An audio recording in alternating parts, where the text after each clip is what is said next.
കൊടുത്തോളൂ. ഇംഗ്ലണ്ടുകാരൊക്കെ ഒന്ന് കൈയടിച്ചേ. ഇനി സ്പെയിൻകാരൊന്ന് കൈയടിച്ചേ.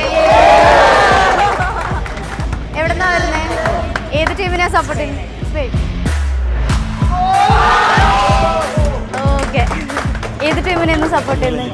ഇംഗ്ലണ്ട്. ഫ്രാൻസ് ആരാധകരെല്ലാം ഇന്ന് ഇംഗ്ലണ്ടിനെ ആയിരിക്കും അല്ലേ സപ്പോർട്ട് ചെയ്യാം?